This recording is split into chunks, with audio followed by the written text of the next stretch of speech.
Un cordial saludo a los seguidores del pensamiento al aire.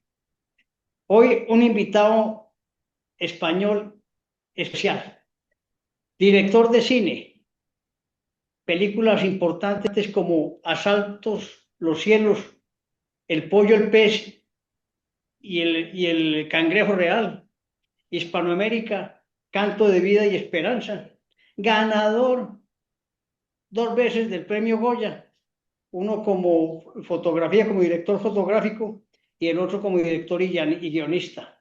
José Luis López Linares. Bienvenido al Pensamiento al Aire. Muchas gracias. Encantado de estar con todos ustedes.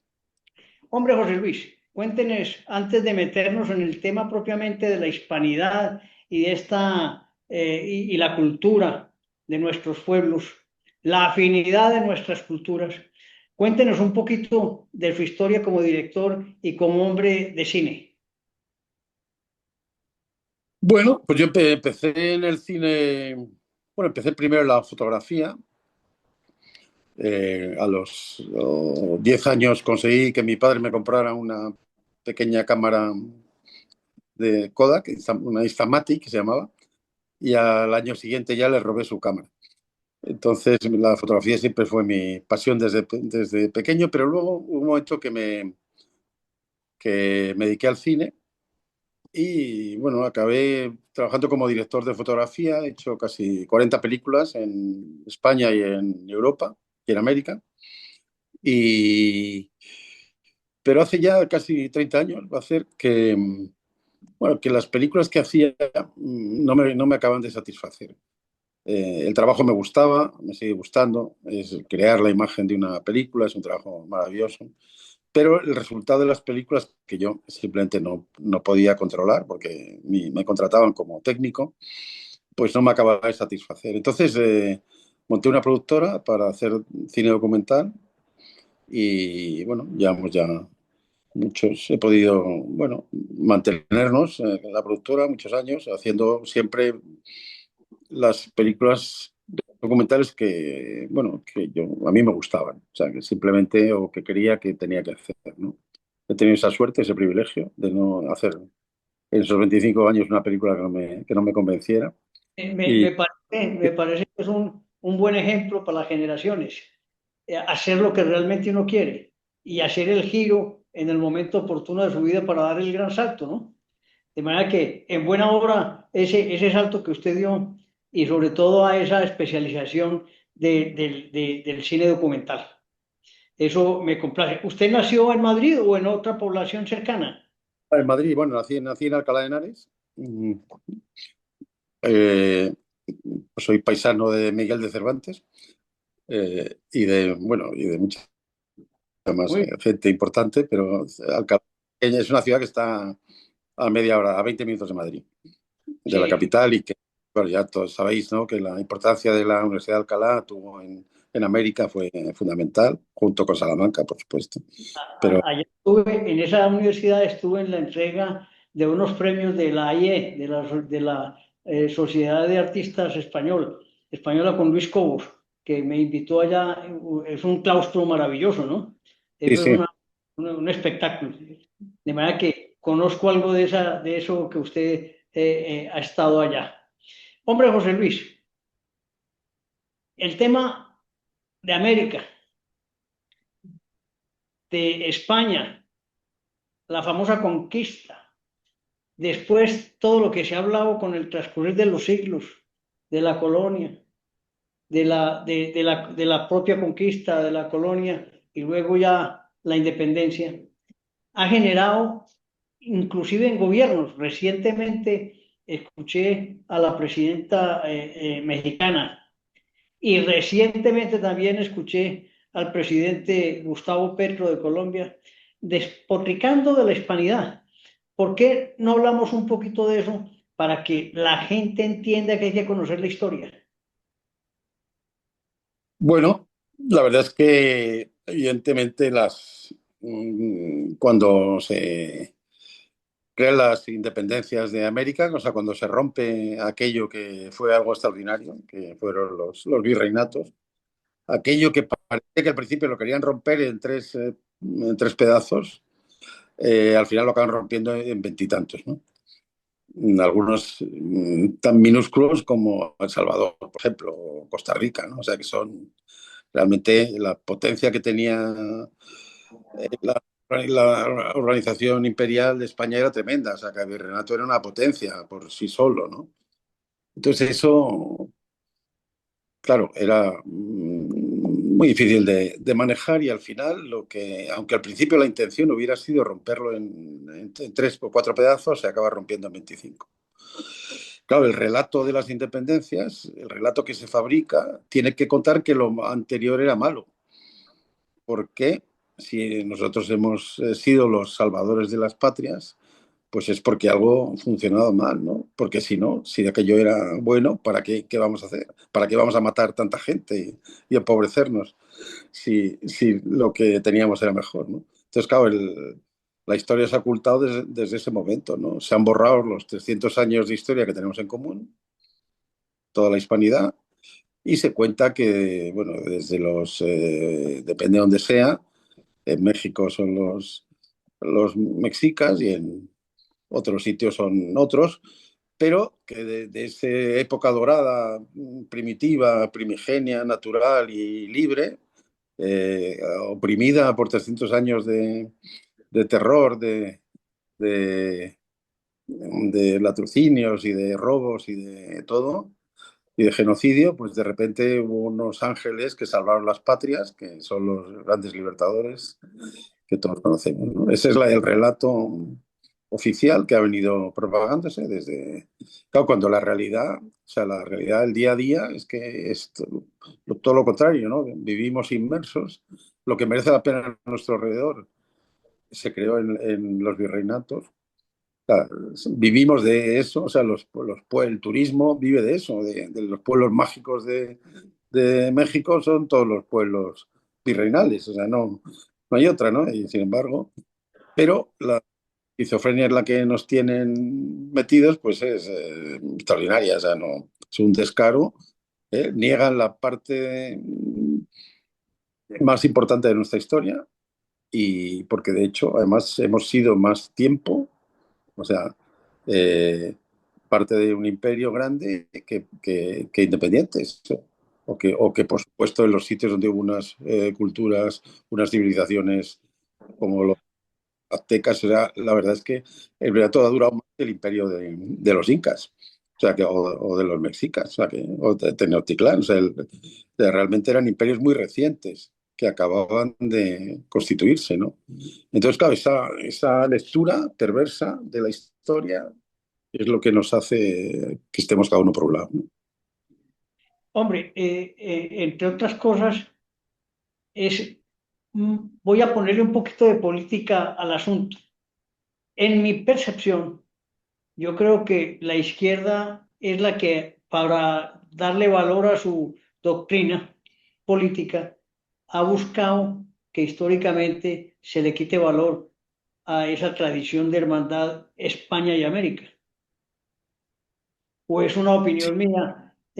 bueno, no, la izquierda, pero también la derecha. O sea, la verdad es que en todos los países de Hispanoamérica, incluida España, que no, España no es más que un pedacito roto de aquello, como otro más, como Colombia, o sea, es otro pedazo de roto de aquello, ¿no?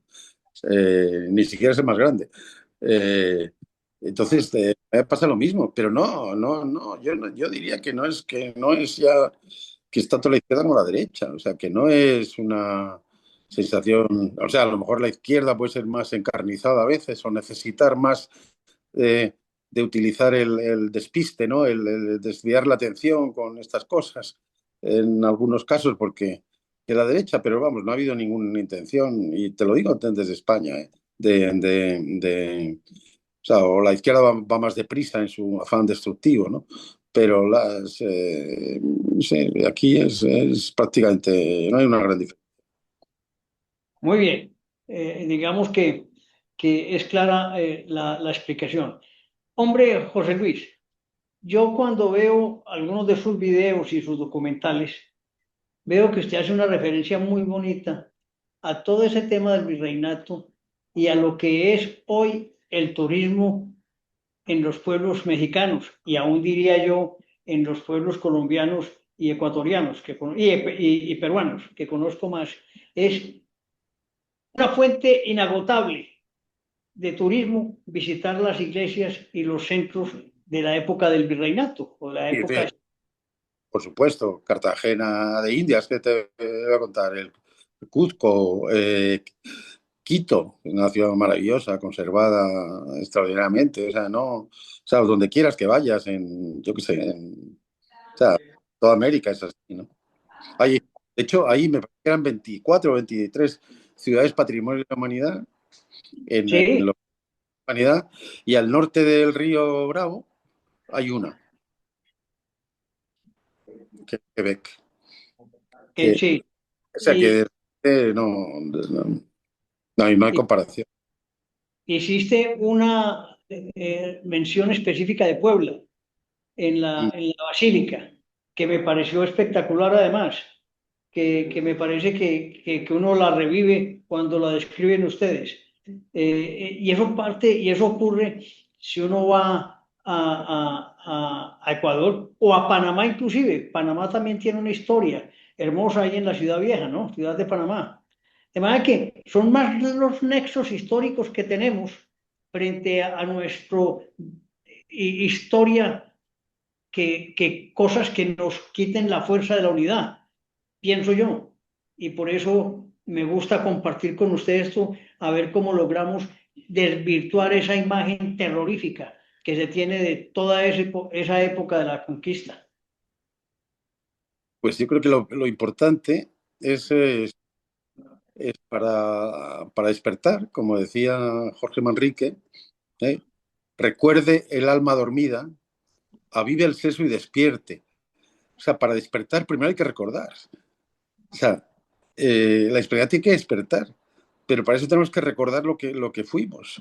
Porque lo que somos, bueno, además es algo extraordinario, porque o sea, a pesar de todo, de las leyendas negras, de las independencias, de los ataques de todo tipo, la hispanidad está ahí, o sea, nadie ha podido con ella. Está ahí porque cuando nos encontramos, como ahora mismo ustedes y yo, pues empezamos a hablar. O sea, y eso no le pasa a nadie más que a los 550 millones de hispanos.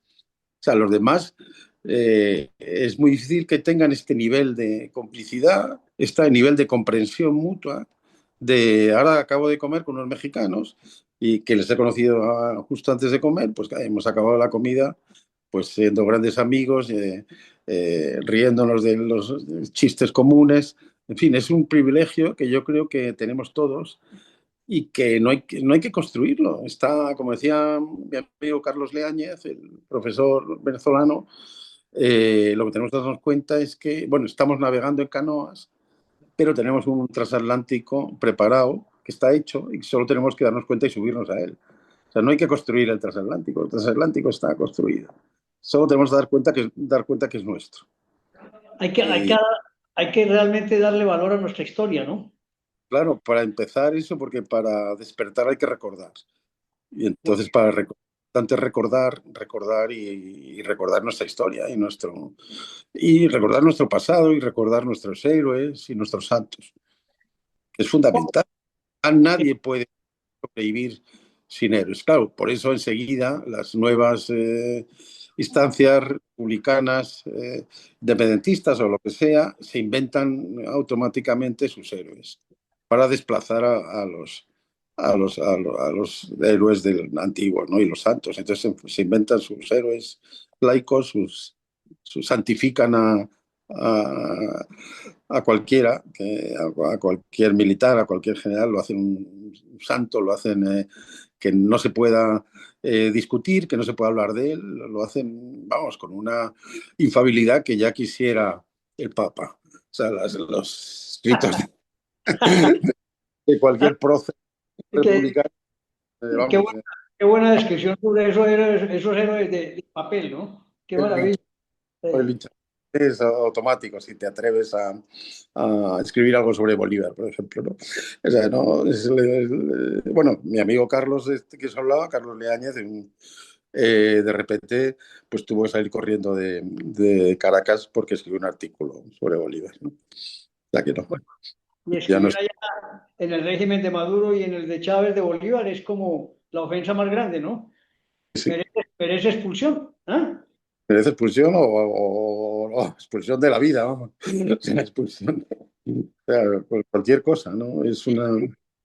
Y creo que algo puede ocurrir similar en Colombia con nuestro amigo presidente. En fin, Sí, pero no le metamos política al asunto porque ya vimos que no es bueno cuando hablamos de la hispanidad, que es la que nos debe juntar y dar la posibilidad de convivir con una cultura y una historia común. Hombre, José Luis, tú hablas de la primera globalización con España. ¿Cómo la podemos entender? perdón, Hablas de perdón, la primera globalización sí. con España. ¿Cómo la entendemos en ese momento histórico? Bueno, yo creo que fue algo extraordinario que ahora que estamos en, pero ahora quizás más que una globalización, ya estamos en un globalismo, que es otra cosa, porque, digamos, el imperio no era una...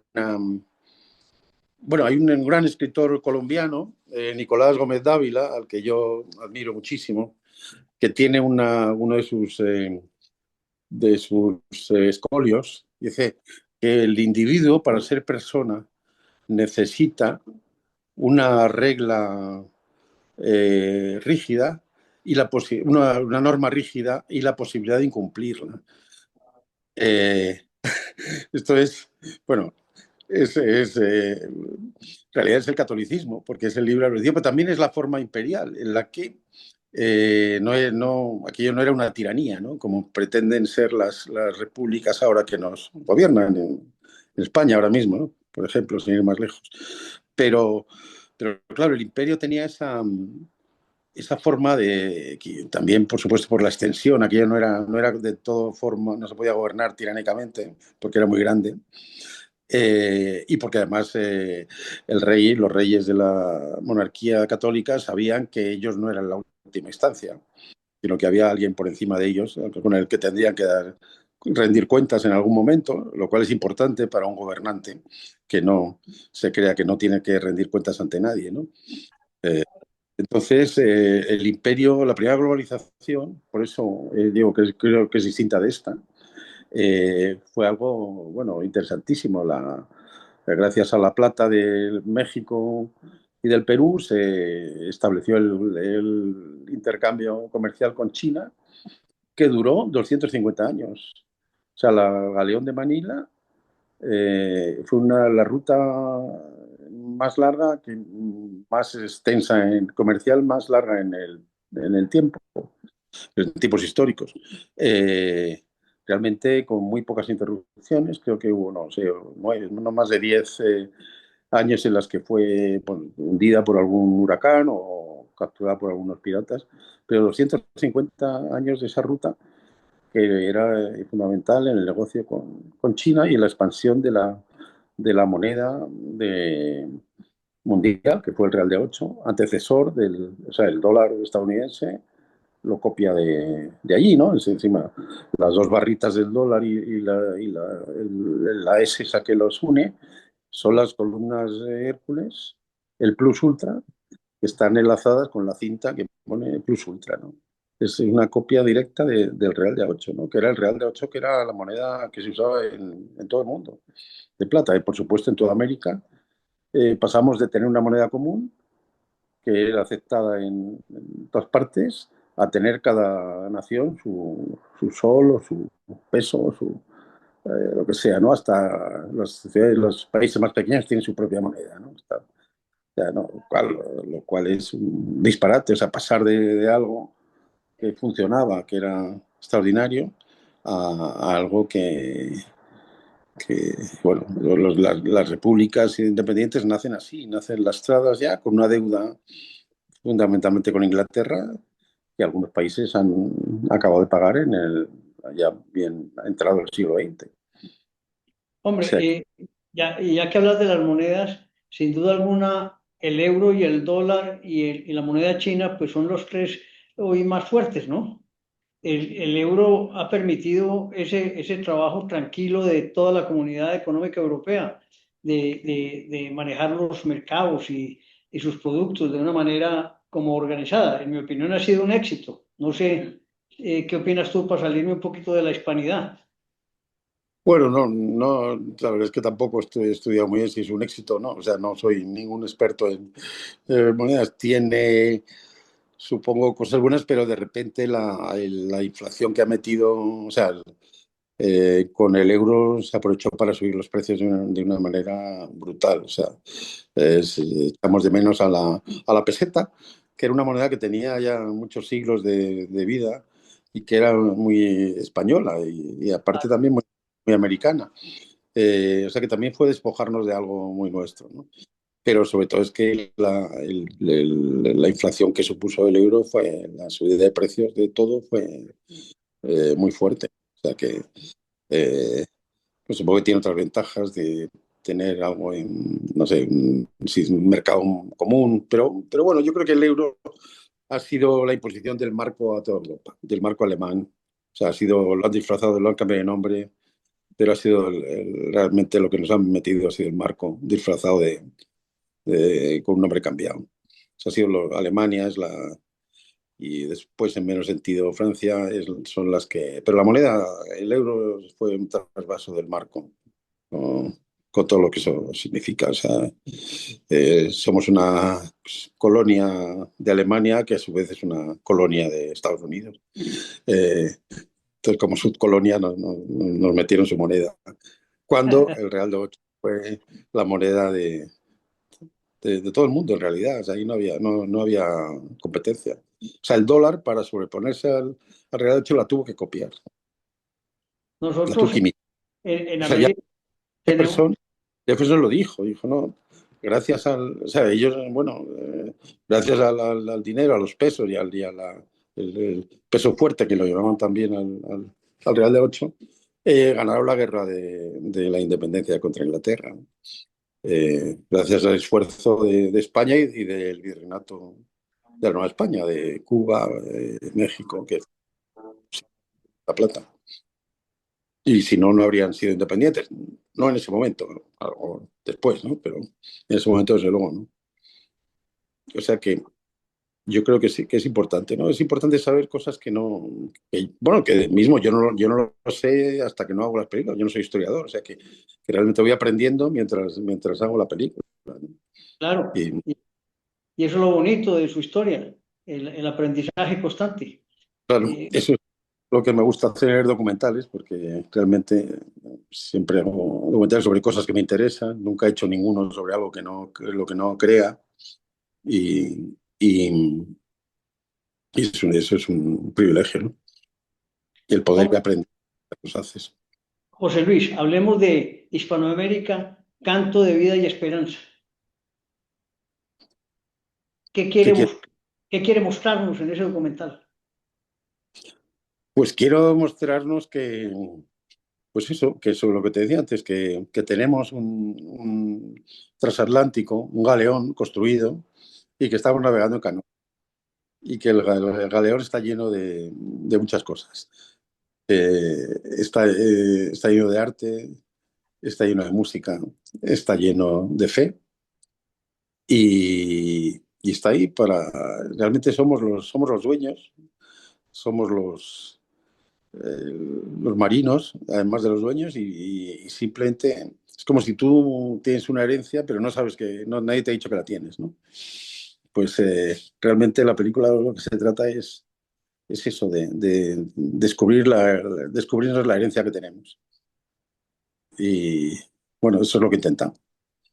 Hombre, y veo que hay mucho, digamos, de cada país o de cada región opinan y hablan de la hispanidad de una manera muy bonita. Inclusive vi que está Carlos Vives, nuestro artista colombiano, Sí, sí, que Carlos me sorprendió mucho, pero no sabía que tenía bueno, ese compromiso con la hispanidad y que él había, eh, bueno, pues realmente estudiado la historia y sabía y la defendía, o sea, porque yo cuando fui a la entrevista con él realmente no sabía lo que me iba a contar, claro, pero cuando empezamos a hablar fue estupendo.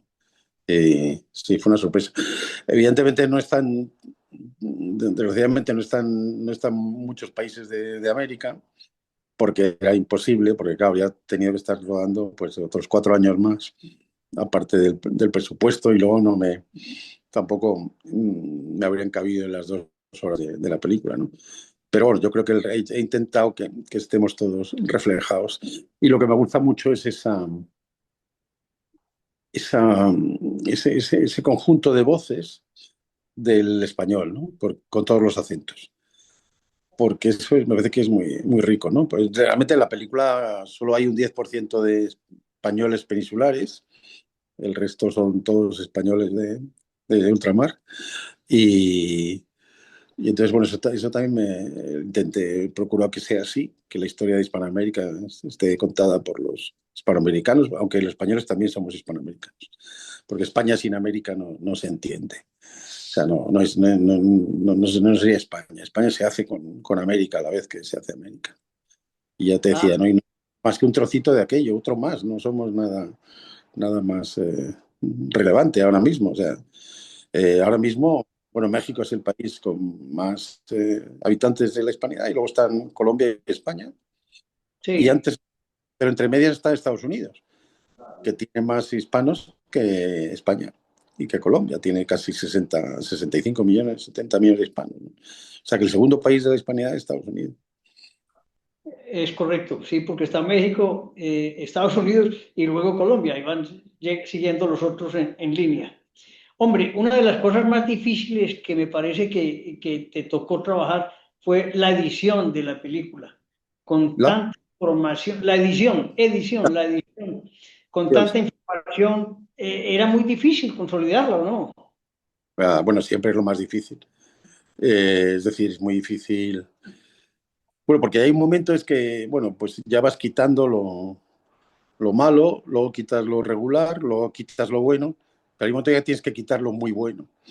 Y entonces, a lo mejor hasta tienes que quitar lo mejor para que la película sea compacta, ya hay un momento que ya tu criterio no vale tanto y vale el criterio de la película, ¿no? Hay un momento en el montaje ya y luego, claro, es que hay que acoplarse a un tiempo determinado, no puedes. Claro, y lo difícil también es que en esas 2 horas casi que dura la película se te pasen corriendo, ¿no? O sea, eso es el trabajo duro de darle ritmo, de calcular cada fotograma casi para que no se haga pesada, para que la película fluya, eso es lo más complicado. También es lo más bonito, pero es siempre cuando ya al final ya no estás mal de tiempo, entonces te llega y tal. Entonces el momento más bonito dura poco porque es cuando ya tienes que acabar la película.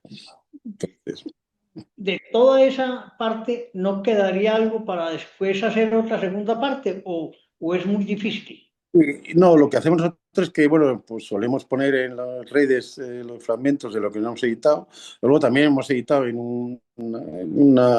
tenemos una canal Hispanidad en el que ponemos fragmentos ya más largos.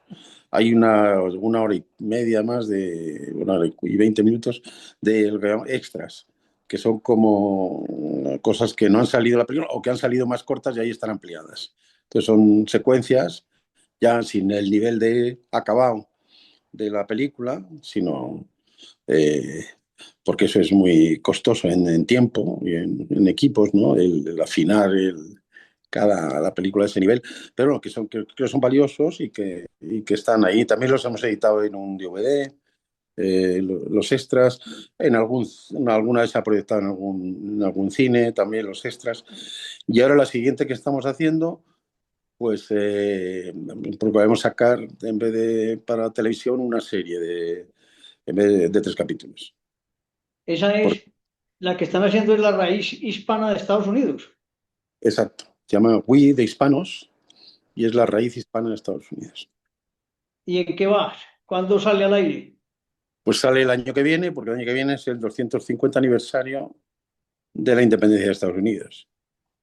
Yo creo que hay que recordar que cuando se independiza Estados Unidos, se independizan las 13 colonias, que es una pequeña franja de tierra entre los Apalaches y el Atlántico, Y el resto de lo que es ahora Estados Unidos, era el Virreinato de la Nueva España.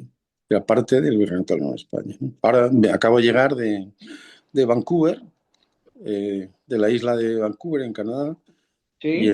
y en el estado de Washington, al lado, donde ahí estaba el fuerte más al norte que construyó el Imperio Español.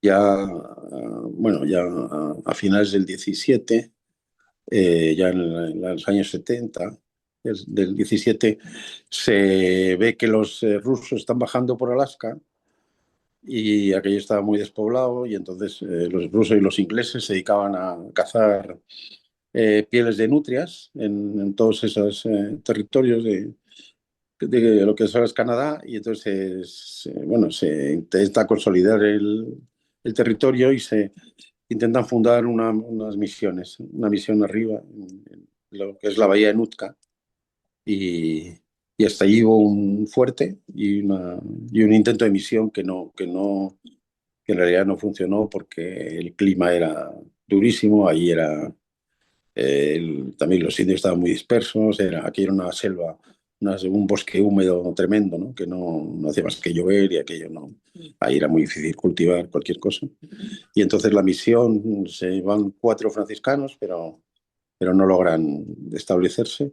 Pero bueno, hasta ahí llegó en algún momento, hasta Canadá, casi hasta Alaska llegaron expediciones, pero, pero allí el último asentamiento, al mismo tiempo que Fray Junípero Serra fundaba todas las misiones de California, que llegó hasta San Francisco, pues la idea era bajar por el norte para juntarse con las misiones y consolidar todo ese territorio. O sea, ahora, bueno, acabo de llegar No se y... acabó, no se acabó de llegar, ¿no? ¿Eh? ¿Se No, acabó? no se consolidó. No se consiguió, bueno, estuvieron 4 años bueno, consiguieron, bueno, atraparon 2 barcos ingleses que estuvieron prisioneros ahí un año y bueno, la cosa sí se construyó, pero bueno, ya luego ya vino el siglo XIX, el final, las guerras napoleónicas y aquello ya bueno, ya no había. Pero hubo un momento en el que sí se podía llegar de allí bueno, teniendo en cuenta que el viaje desde Acapulco eran casi 4 o 5 meses de viaje al norte, o sea, para llegar hasta Vancouver. La isla de Vancouver tuvo, antes de que se lo quitaran, el nombre de Cuadra y Vancouver, porque Bodega y Cuadra fue un marino peruano, nacido en Lima, que fue el que, bueno, la corona mandó para bueno, establecer allí una base, y entonces llegó a un acuerdo con Vancouver, que era un general inglés, para determinar la frontera, que la frontera que ahora es la frontera entre Canadá y Estados Unidos, eso fue la frontera entre Inglaterra y el Virreinato de la Nueva España.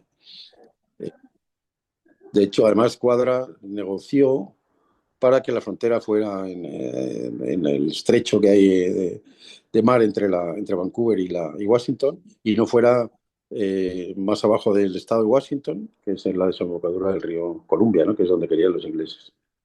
Entonces ahí Muy, fue una... O sea, gracias a la frontera de Estados Unidos, porque Bodega y Cuadra negoció con los ingleses. O sea que... hombre, qué maravilla de historia, José Luis. Eh, Sabemos el tiempo que has dispuesto para nosotros y quisiéramos al final pedirte una opinión tuya, personal, de este trabajo tan bonito que estás haciendo. ¿Cómo se puede llegar a distribuir en Colombia en los cines? ¿O ya se llegó? Bueno, la verdad es que en la Hispanoamérica hicimos 2 pases, uno en Cartagena de Indias y otro en Bogotá. Y luego me parece, pero luego en cines creo que no se ha distribuido. Teníamos una distribuidora, pero al final no sé qué pasó, que no se ha llegado a distribuir en cines. Lo, Eh, lo podemos, lo podemos promocionar a través de tu canal, ¿no? El canal de sí, la Electricidad para que la gente lo vea y se nutra de toda esa energía que presentas tú en tus documentales. Sí, sí, por supuesto. Claro, lo que pasa es que no puedo, ya no tenemos, al final no tenemos dinero para poder difundirlo, ¿no? Entonces es un poco una lástima que nos quedamos ahí sin... Pero bueno, en España la verdad que en cines fue muy bien la película. Estrenamos también bueno, hemos estrenado en 12 países de Hispanoamérica, en todo Centroamérica. En el Perú fue bien, en México también fue bien. Hicimos 15, 20 mil entradas, que para salir sin publicidad y un documental, pues no está mal. Y bueno, yo encantado, claro, de que hagáis lo que sea. Hombre, José Luis, es un honor para el Pensamiento al Aire, para todo el equipo que nos acompaña, y contar con tu presencia, hablar de la hispanidad, hablar de toda esa historia que nos une y que no podemos dejarla perder. Muchas gracias nuevamente. Muchas gracias a vosotros, ¿eh? Y un fuerte abrazo desde aquí.